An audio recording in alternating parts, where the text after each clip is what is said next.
Have you ever noticed how fear can feel as insubstantial as a shadow, yet its impact on our lives is all too real? Imagine yourself walking alone in a quiet, dimly lit forest as dusk settles in. In that moment, the faint outline of your own shadow might send your heart racing. It isn't that the shadow is dangerous, it's that your mind, conditioned to expect harm, transforms this mere play of light into a source of terror.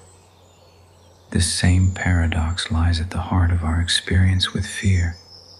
It is as elusive and insubstantial as a dream, yet its after effects can leave us trembling, our breath shallow, our bodies still caught in the lingering grip of a nightmare. I once encountered a thought that resonated deeply. Fear, in its essence, is born from our ignorance of our true self. We hide behind a false sense of identity, a carefully constructed I that we cling to as a shield against the unknown within us. We avoid looking inward because deep inside, we fear discovering that the self we have so meticulously built might be an illusion, that beneath all our acquired traits and roles, there might be nothing substantial at all. In our desperate attempt to preserve this fragile ego, we create safe pockets, places we refuse to examine closely. Consider the old tale of Mullah Nasruddin, who, when asked by a ticket collector to search his pockets for a ticket, stubbornly refused to check one particular pocket. That pocket, symbolizing the hidden depths of his own being, was left untouched out of fear of confronting what might lie within. In doing so, he maintained a semblance of security, however illusory it might have been. We do much the same with ourselves, clinging to outward distractions and false assurances to avoid the potentially shattering experience of self-confrontation. This avoidance of introspection ripples out into every aspect of our lives. We shy away from experiences that force us to confront the fullness of our inner being. A beautiful sunset, a stirring piece of music, or even the intimacy of a heartfelt conversation can momentarily still the ceaseless chatter of the mind, leaving us exposed to the vast, quiet emptiness that lies at our core. And in that stillness, when the ego's defenses drop away, fear emerges with full force. It is not the external beauty or the profound emotions that frighten us, but the realization that we are not as solid or as complete as we had believed. This fear of being uncovered, of being reduced to nothing more than the ever-changing, fragile core of our existence, is what keeps many of us locked in superficial relationships and half-lived experiences. There is also a deep, almost universal desire to be special, a longing to be recognized, to leave a mark that distinguishes us from the rest of the world. This need to be exceptional is illustrated in a myth about a great conqueror, a Chakravartin, who aspired to sign his name on a golden mountain in heaven. Yet, when he arrived, he found that the mountain was already covered with countless names, an endless testament to those who had pursued the same desire to be remembered.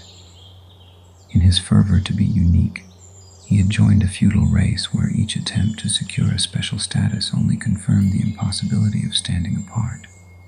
The mountain, filled with inscriptions of innumerable others, became a mirror reflecting our collective struggle against the inevitability of insignificance. We chase after achievements, honors, and possessions, believing they will grant us safety from our own inner void. But in truth, they only serve to deepen our fear. For no matter how high we soar, we remain bound to the same ultimate fate that renders all our grand claims of specialness moot. Our earliest experiences with fear trace back to the moment we first enter this world. In the warmth and security of the womb, we know nothing but comfort. But the moment we are born, we are thrust into a reality filled with unknown dangers. A helpless child, suddenly dependent and vulnerable, instinctively clings to anything that promises security. A a cherished teddy bear, a comforting lullaby, a routine that promises stability.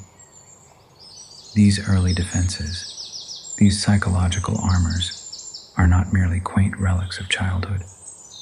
They grow with us, hardening into habits and beliefs that ultimately keep us from ever truly knowing ourselves.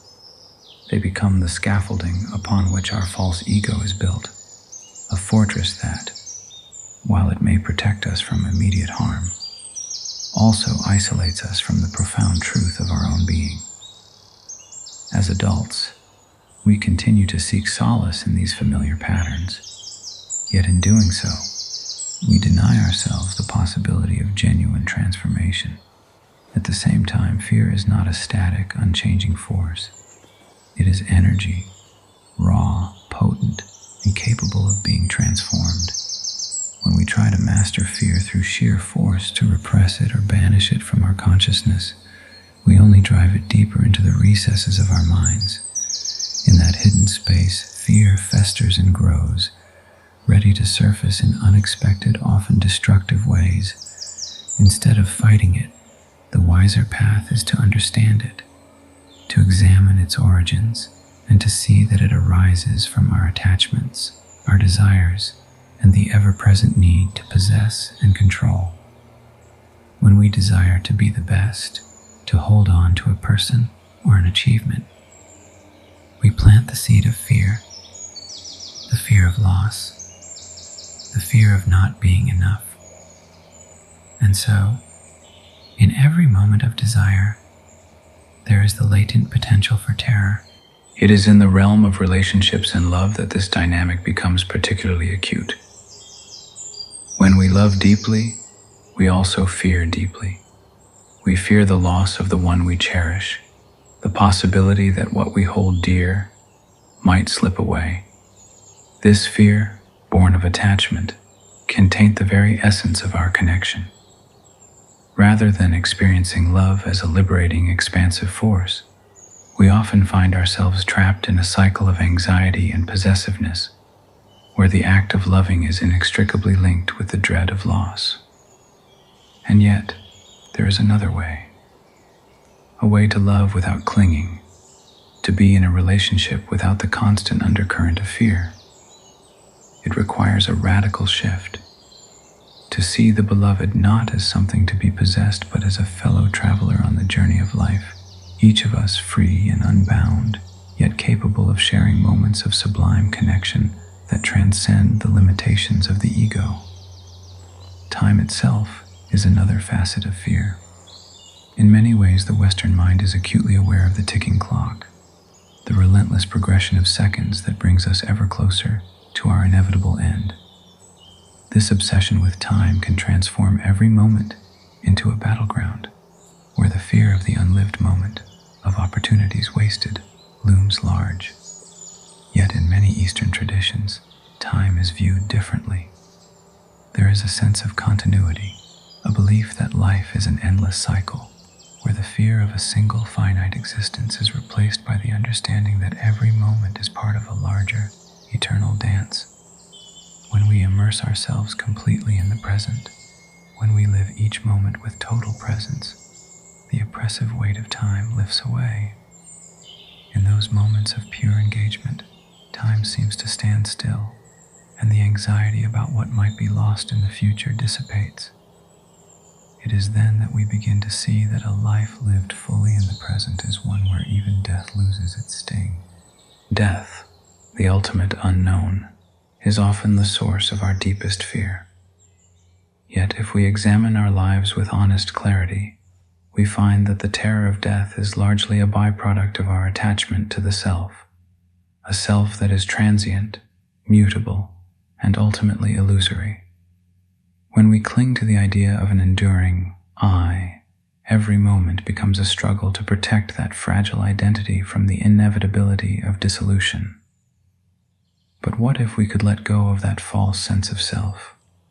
What if we could come to understand that beneath the layers of conditioning and ego lies a vast, unchanging presence, a kind of inner sky that remains untouched by the fleeting phenomena of life and death?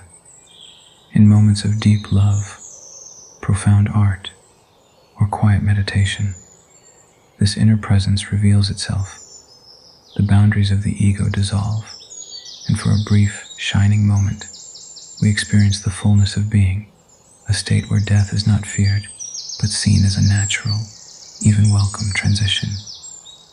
Living fully means embracing the inherent insecurity of life. There is no ultimate external security to be found, no fortress or shield that can protect us from the unpredictable winds of fate. Like a rose that blooms brilliantly even as it is destined to wither, true beauty lies in the willingness to live with vulnerability.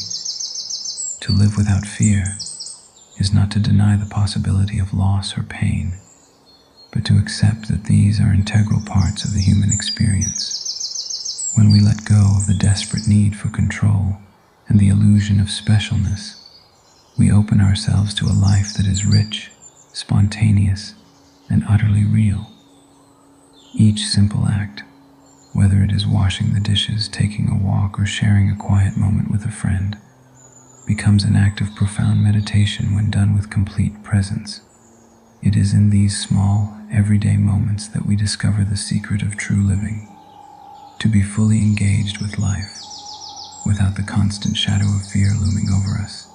Desire, in all its forms, is both the wellspring of creativity and the source of our deepest anxieties. When we desire something, whether it is success, love, or recognition, we also invite the fear of not attaining it, the fear of loss, and the fear of change. This dual nature of desire can be both exhilarating and paralyzing. The key, it seems, is not to eliminate desire altogether, but to transform it. By recognizing that the urge to possess or control is at the root of our fear, we can begin to shift our focus from clinging to what we want to appreciating what is. In this shift lies the potential for true freedom, a freedom that comes not from the absence of desire, but from the understanding that what we seek externally is already present within us. Ultimately, the path to transcending fear is not one of brute force or repression, but of gentle, persistent inquiry. It is a journey inward, a willingness to sit with our discomfort, to look into the very heart of our fear without judgment or condemnation. When we approach fear with curiosity rather than hostility, we find that it loses its power. In that space of understanding, the energy of fear can be redirected into something life-affirming, a creative force that fuels our deepest passions and our most authentic expressions of love. This process is not instantaneous. It is a gradual unfolding, a shift in perspective that transforms every aspect of our experience. As we come to recognize the true nature of fear, a mere shadow, a transient ripple on the surface of our vast inner sky, we learn to live with a quiet confidence, a sense of liberation that comes from knowing that we are not defined by our fears, but by our capacity to embrace life in all its glorious imperfection. So, when you find yourself trembling in the face of the unknown, when the simple outline of a shadow sends shivers down your spine, remember that fear is nothing more than a reflection of the false self, a self built on the illusion of permanence and specialness. Step back, take a deep breath, and allow yourself to look inward. In that quiet space, free from judgment and expectation, you will discover a profound truth, that the true essence of your being is not limited by the boundaries of the ego, that you are as boundless as the sky, as enduring as the eternal present. Embrace the vulnerability, the uncertainty, the fleeting beauty of each moment, and let go of the desperate need to control or possess. In doing so, you will find that life itself becomes a celebration, a dance of light and shadow, a constant unfolding of wonder and possibility. And in that dance, fear loses its hold, replaced by the radiant energy of a life lived fully, deeply, and without reservation. And